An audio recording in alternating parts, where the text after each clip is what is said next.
gabadhii Itoobiyaanka ahaa waxaa la oran jiray Anyalash atoo nagaasho waqaash miyaray noqotay 3 bilood baan qabay ila yaroo ciyaala iskuul ah waxaan ku yiri waan ku musliminayaa markii aan ilaa shahaado ayay tiri Maxamed Siyaad Barre iyo Maxamed Rasuulullah maxay isu yihiin the golden period of Somali history odaygan aad u jeedaan wuxuu ka mid ahaa sarkaaladii oo ku dagaalameen halgankii 77ka mid wuxuu ka sheekeynayay asagoo oo magaalada Fidis jooga ayuu madaxfiic ku ridayay amxaarada markii damaana buur buu koray buurtaas wuxuu ku arkay gabar amxaara oo xaamil ah markii uu mushay ayuu minyaro ka digay muslim uu ka dhigay diintu baray inankeedana diintu baray qofku wuxuu doono ayuu kala baxay xilligaas sida darka dukaamada ku yaala ayay kala dooran jireen gabdhaha amxaarada kan ma doonaya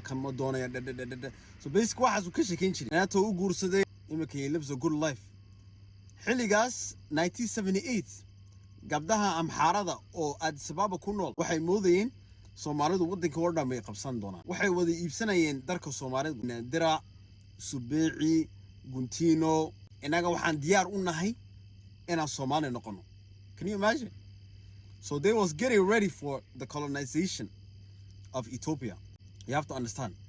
Laakiin nasiib daro Ruush baa u garab istaagay, Cuba baa u garab istaagay, beesha caalamka oo dhan ay garab istaageen markii dambana waa la iska celiyay Soomaalidu. But this is Hasus, this is Hasus wallahi. If it was not for this moment, they would have been colonized. Amhara, Oromo, kulligoodu Soomaali bay wada noqon lahayn. You have to understand. Concubine